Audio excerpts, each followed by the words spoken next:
at 5 feet 4 inches and dressed in a faded yellow belt. Tanisha barely turned heads when she walked into Iron Ridge Combat Academy in suburban Texas. Zumba's next door. "Ma'am," Coach Rick barked without looking up. The room froze. Tanisha didn't flinch. The heavy scent of sweat and worn-out mats hung in the air, mixing with tension. She just wanted to train, but in a dojo where respect was measured by belt color and testosterone. Her quiet confidence was a threat.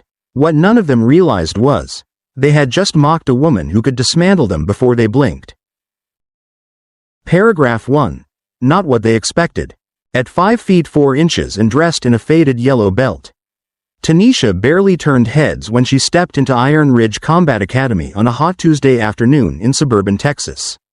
The gym was dimly lit, its concrete walls covered in faded motivational posters and a few tattered flags.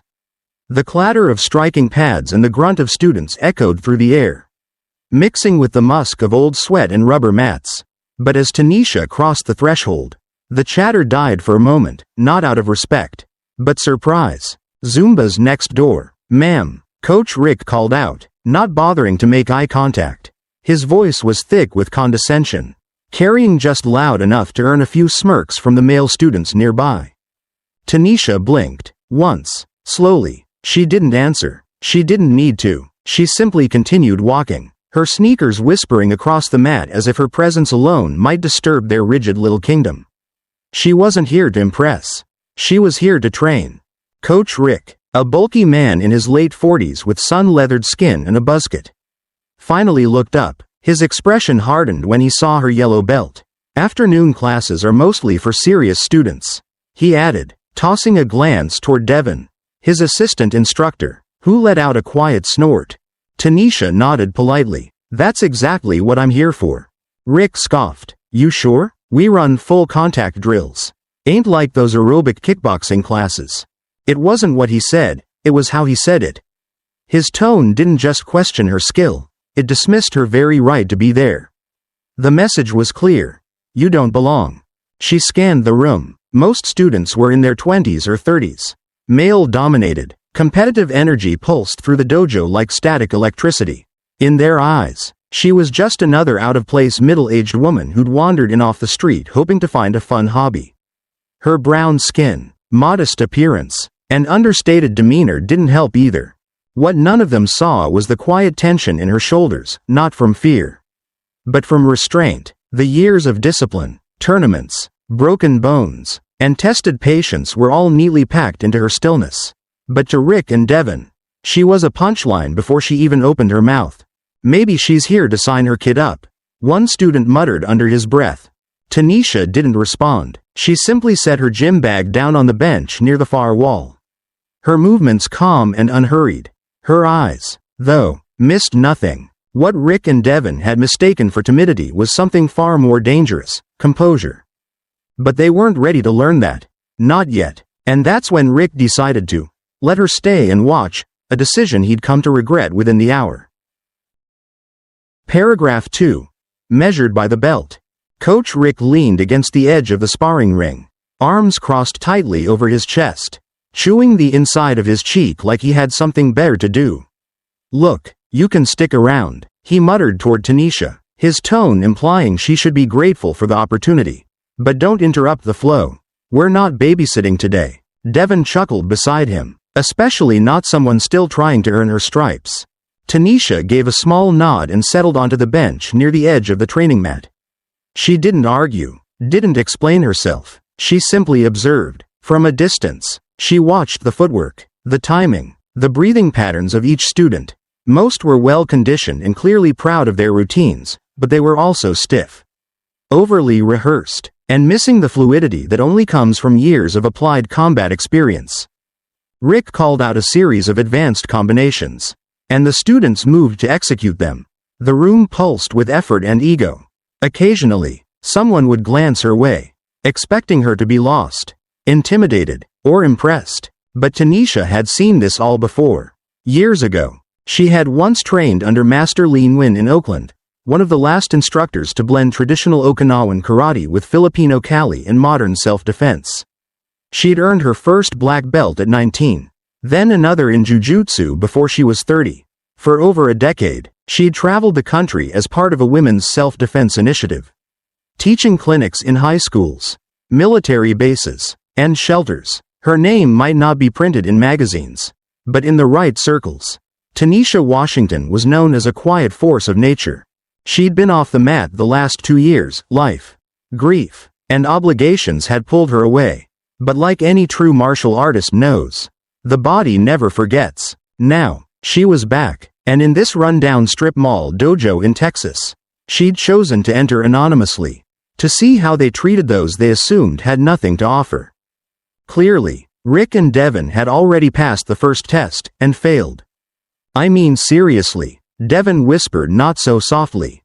Does she even know what an armbar is? Tanisha didn't flinch, but inside, something shifted. Not anger, not pride, just a small, precise calculation of how long it would take to pin Devin if he ever tried to put hands on her. They thought her silence was weakness, but it was precision, control, the kind you earn after 20 years of learning when to strike, and when to wait. If you've ever walked into a room and felt the weight of assumptions stacked against you before you said a single word, you already understand what Tanisha was feeling. Comment 1. If you're still listening to this story with me. Because things were about to change. And it all started when Coach Rick made a mistake far worse than underestimating her. He challenged her. Paragraph 3. The Art of Stillness. Coach Rick finished barking orders and turned back toward Tanisha, who remained seated, hands folded gently over one knee. Still here, huh? He asked, his voice laced with the kind of superiority reserved for men who thought silence meant surrender. Most new folks would have left by now. She didn't answer immediately. Instead, she nodded respectfully and offered a neutral. I'm just observing, learning how your dojo flows. It wasn't what Rick wanted to hear. He raised an eyebrow, scoffed, and turned away. Devin smirked as he passed, tossing, "Let us know when you need a water break, Grandma." Some of the students chuckled under their breath, but a few shifted uncomfortably. Among them was a younger woman named Alana, a green belt maybe in her mid-20s, who had been stretching on the sidelines. Her eyes had been drifting to Tanisha now and then, not mocking, but curious. Something about Tanisha's presence made her pause, not because of what she said, but because of what she didn't. Tanisha's silence wasn't timid, it was calculated. Every movement she made was controlled, deliberate. When she stretched, it was smooth and centered, her limbs moving with the precision of someone who had done it thousands of times. Her breathing was slow, measured. Her gaze didn't wander, it assessed. She didn't watch people, she read them. And the students, though they didn't realize it yet, were beginning to notice. Alana whispered to another student. She hasn't even flinched once. She's probably just nervous. He shrugged. But even as they dismissed her, Tanisha was doing exactly what decades of training had taught her. Feel the rhythm of the space. Study your opponents. Measure timing without moving a muscle. What looked like passivity was mastery in disguise. Tanisha had always believed that the real fight started before the first move. It started the moment you entered a room. Your breath, your stillness, your presence, they were all part of the fight. And in that dojo, she was winning a battle no one else knew had begun. She wasn't intimidated, she wasn't offended, she was gathering. By the time Coach Rick circled back again, wiping sweat from his forehead with a towel, Tanisha already knew more about him than he knew about himself, his dominant leg, his predictable rhythm, his habit of overcommitting on the third strike of every combo. Still, she said nothing. I'll tell you what, Rick said, half challenging, half testing. We're about to move into advanced sparring. You're welcome to watch. You might learn a thing or two, just don't get too close. Tanisha offered only a small smile. Watching's what I came for. But now, it wasn't just her watching. Other eyes in the room had started watching her. And in just a few minutes, they'd witness what happens when patience meets provocation. Because the real show was about to begin. Paragraph 4. The offer. Advanced sparring had begun. Coach Rick and Devin stood in the center of the mat, running drills with select students. The intensity increased, faster strikes, more controlled takedowns, sharper barks of instruction. Tanisha remained seated, her breathing steady, But the shift in her posture was subtle. Her spine straightened. Her eyes narrowed just slightly. Alana noticed. She'd been keeping her distance. But something about the way Tanisha watched, not with wide-eyed curiosity but with silent precision, had her on edge. This wasn't a woman impressed by the display. This was someone who understood it, perhaps even surpassed it. Then it happened. Rick glanced over between rounds and smirked. "So, still just observing?" he asked. Loud enough for the room to hear. A few students chuckled again. He was enjoying this. Tanisha rose. Finally, in one slow, fluid motion, not defiant, not dramatic, just, "Ready. If you'd like," she said calmly. "I could demonstrate what I know. Maybe contribute to the session." The room stilled. Rick blinked, then laughed, a short, barking sound. "A demonstration? You want to demonstrate something?" Devin tossed his towel on the bench.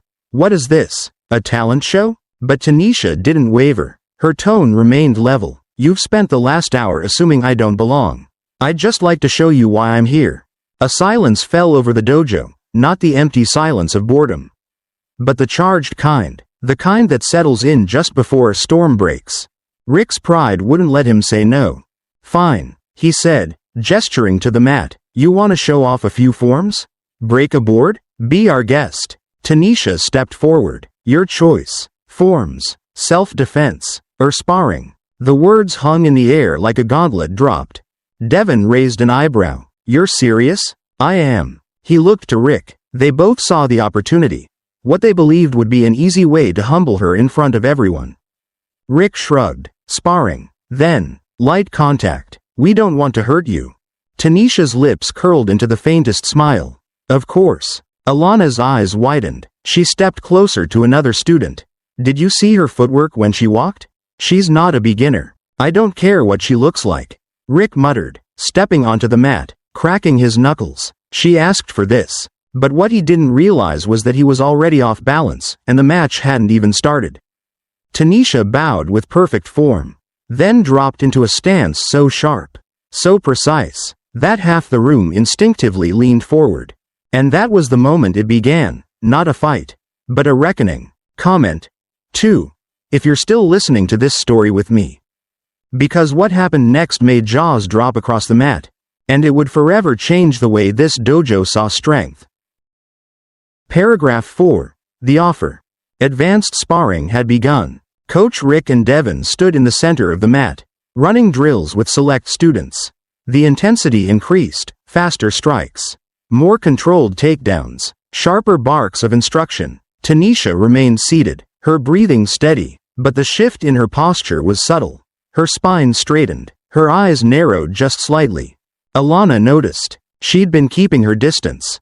But something about the way Tanisha watched, not with wide-eyed curiosity but with silent precision, had her on edge.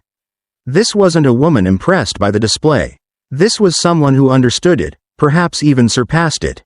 Then it happened. Rick glanced over between rounds and smirked.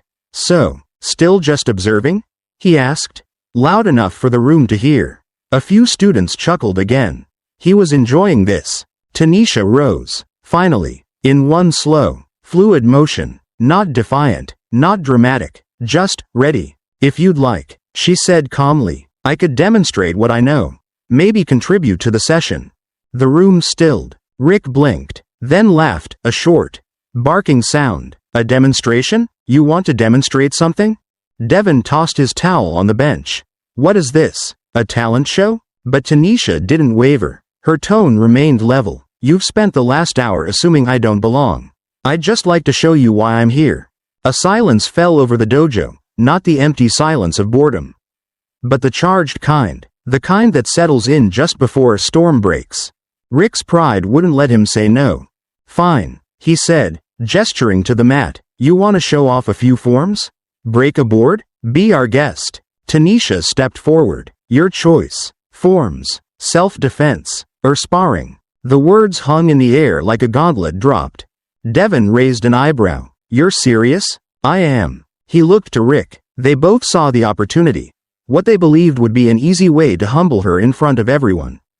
Rick shrugged. "Sparring. Then, light contact. We don't want to hurt you." Tanisha's lips curled into the faintest smile. Of course. Alana's eyes widened. She stepped closer to another student. Did you see her footwork when she walked? She's not a beginner. I don't care what she looks like. Rick muttered, stepping onto the mat, cracking his knuckles. She asked for this. But what he didn't realize was that he was already off balance, and the match hadn't even started. Tanisha bowed with perfect form, then dropped into a stance so sharp, so precise, that half the room instinctively leaned forward. And that was the moment it began, not a fight, but a reckoning. Comment 2. If you're still listening to this story with me. Because what happened next made jaws drop across the mat, and it would forever change the way this dojo saw strength. Paragraph 5. The Reckoning. The circle formed quickly. Students, some stretching mid-drill, others still sweating from sparring, abandoned their routines to watch. No one wanted to miss this. It wasn't every day a woman in a yellow belt challenged the head coach at Iron Ridge Combat Academy. Coach Rick stepped onto the mat, grinning like a man already polishing his victory speech. "Ladies first," he said with mock chivalry, motioning toward her. Tanisha nodded politely, then settled into her stance. And the room shifted. It was subtle, almost imperceptible to the untrained eye, but those who'd been around combat long enough could feel it. Her weight distribution, her breathing, the placement of her feet, it was perfect. Not flashy, not exaggerated, just refined. Alana's breath hitched. "That's not beginner form," she whispered. Devin, watching from the side, narrowed his eyes. Rick, still grinning, bounced on the balls of his feet and threw a quick jab. A feeler, a test. Tanisha didn't flinch. Then she moved. It wasn't theatrical or dramatic, it was efficient. One step forward, one straight punch, the kind you'd find on page 1 of any white belt manual. But it landed with such speed and precision that Rick had to stumble back to regain his footing. He blinked, confused. Lucky shot. Tanisha didn't respond. She returned to her stance. Calm as ever. Rick launched again, this time with a flurry. Punches, a low kick, a shoulder feint, the kind of barrage that overwhelmed less experienced fighters.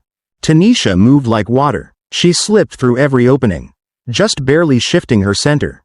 No wasted energy, no brute force, just pure, effortless economy of motion. The students murmured, confused and amazed. Devin's arms slowly crossed as he leaned forward. Even he wasn't smirking now. Rick came again, this time with frustration. He overextended. That's when Tanisha caught him. A simple redirect, a sweep, a pivot. In less than a second, Coach Rick was on one knee, arms flailing to keep from hitting the mat face first. She didn't press the advantage. She didn't need to. She stepped back, gave him space, and resumed her stance. He stared at her, sweating now, lips parted, shocked. What the hell was that? He gasped. Tanisha tilted her head. Just control. For the first time since she entered the dojo. No one spoke. The silence was thick, not awkward, but charged with revelation. A room full of martial artists had just watched a supposed amateur dismantle their instructor with elegance and restraint. Alana whispered, "She's barely breathing," and they were just beginning to understand. This wasn't about ego. This wasn't luck. This was mastery hiding in plain sight. And Rick wasn't the only one about to get humbled. Because Devin, Coach Rick's second in command, was stepping forward now. And he wasn't planning to hold back. Paragraph 6. The Unveiling. Devin stepped onto the mat, jaw clenched, ego bruised just by proximity. He didn't speak. He didn't smirk. His approach was different from Rick's, calculated, cautious, but his posture still screamed one thing. "I'm not letting this happen again." Tanisha stood where she had before, centered and calm. She bowed, a gesture of respect. Devin didn't return it. He lunged. No opening words, no testing jab, just a forward blitz meant to overwhelm. But Tanisha was already moving, one fluid pivot, a redirection of his momentum. And Devin found himself stumbling past her like he'd run into a phantom. She didn't attack. She didn't gloat. She simply turned and waited. The dojo was dead silent. All eyes fixed on the mat. Students leaned forward in disbelief. A few mouthed silent questions. Others gripped their water bottles like they were watching a championship match. Devin came again, faster. He feinted left, spun right, aimed a sweeping kick, his signature move. Tanisha stepped through it, with a small twist of her hips and a controlled shift of her balance. She caught his motion mid-swing and spun him off his feet. This time, he hit the mat, hard. Before he could recover, Tanisha had him in a joint lock. Gentle, yet inescapable, her hand rested on his wrist like a parent correcting a child, not angry. Just firm. A breath passed, two. Then she released him and stood. It was over, and it was impossible to ignore. Even Devon stayed on the mat for a moment, blinking up at the ceiling, breathing in short, stunned bursts. Alana broke the silence. Who is she? Tanisha turned, meeting her eyes, then glanced around the room. Faces filled with questions, awe, and a little embarrassment. She took a deep breath. I'm Tanisha Washington, she said calmly, former student of Master Lean Win, black belt in multiple disciplines, former instructor for national self-defense programs, and just someone who wanted to quietly return to her training. A few jaws dropped. Someone muttered, "No way. I wore the yellow belt." She continued, "Because sometimes, when you wear a high rank, people stop teaching and start challenging. I needed to see how this place treated beginners." Her voice wasn't angry, it was honest. "And unfortunately," she said, glancing at Rick and Devon, both now standing in stunned silence, "you taught me exactly what I needed to know." The students shifted, exchanging glances. Some were ashamed, some inspired, but none of them looked at her the same way. Rick tried to speak, but his words caught in his throat. Tanisha turned to the room, her voice softening. "A good dojo builds more than fighters. It builds people, with discipline, humility, and respect." And in that moment, she wasn't just a fighter, she was a teacher. A real one. But her lesson wasn't over yet. Because now it was time to leave the dojo and begin something better. Paragraph 7. A new beginning. Tanisha picked up her bag from the bench without fanfare. The dojo buzzed with stunned silence, tension unraveling into quiet reflection. No one blocked her path. No one dared say a word. She paused at the doorway. "I'll be at Riverstone Park tomorrow morning at 7 a.m., she said without turning around. "If anyone wants to learn, not just how to fight, but how to respect, you're welcome to join me." Then she walked out, leaving behind more than just a room full of humbled egos. She left behind the seeds of transformation. The next morning, the sun had barely risen over the broad oaks of Riverstone Park when Tanisha arrived. She wore simple workout clothes, no belt, no GI, no titles, just a water bottle in one hand and a rolled mat slung over her shoulder. She expected maybe one or two curious students, maybe none, but 15 people stood waiting. Alana was there, eyes bright with determination. So was Marcus, a brown belt who'd silently disagreed with Rick for months but never found the voice to speak up. Devon stood at the edge of the group, hands in his pockets, staring at the ground, not quite ready to speak, but present. Even Mrs. Green, an older woman the dojo once turned away for being too old to keep up, was stretching carefully by a tree. Tanisha smiled softly. "Before we begin," she said, addressing the group, "understand this. What we do here isn't about being better than someone. It's about becoming better for someone. For yourself, for your community, for whoever needs you to be strong and calm and ready." She stepped onto the mat they had laid out on the grass. The group mirrored her movements, their bodies adjusting to the rhythm of breath, motion, awareness, and something shifted again, not with kicks or punches, but in posture, in spirit, in shared purpose. Because for the first time, these students weren't just copying drills. They were learning, growing, rebuilding their understanding of what martial arts could truly mean. Later, as they bowed to close the session, Tanisha looked out at their faces. She saw respect, not the kind forced by rank or fear, but earned through presence, patience, and proof. And in that moment, she knew. This was the dojo she had been looking for all along. Not a building, not a business, but a community, a space where character mattered more than belts, and strength was measured by how gently you could lift someone up, not how hard you could knock them down. As the students dispersed, smiling, energized, already asking about tomorrow's session, Tanisha stayed behind for a moment. Watching the breeze ripple through the trees, She wasn't just back, she was home, and in the hearts of those who trained with her. The quiet revolution of real martial arts had only just begun. Yellow belt, black belt mind. A lesson from Tanisha. We live in a world where people are too often judged by appearances, by age, gender, skin color, or even something as simple as the belt they wear. But the story of Tanisha Washington is not just about martial arts. It's a quiet, powerful declaration of strength, humility, and true worth. Tanisha walked into a space filled with bias. She was mocked, underestimated, brushed aside because she didn't look like a typical fighter. But instead of fighting back with anger, she chose calm. She let her skills speak. She built respect not with her words, but through quiet action. And when the truth surfaced, it shook an entire community. The message is clear. You don't have to shout to prove your value. You just have to be strong enough to stay silent until the right moment. You don't need recognition to matter. You just need to keep building your worth, even when no one is watching. In life, maybe you're the new hire, the parent returning to school, the one starting over, or maybe you've been doubted, overlooked, or written off. But like Tanisha, you have the power to quietly become the person who makes the world pay attention, with grace, skill, and deep integrity. If you've ever been underestimated, remember this. True strength isn't about how loud you are. It's about how deeply you stand in who you are. If this story speaks to you, leave a comment with the number 3. And if you believe the world needs more stories like Tanisha's, stories that change perspectives and uplift character, subscribe, share, and stay with us. Because sometimes, the quietest person in the room is the one who changes everything.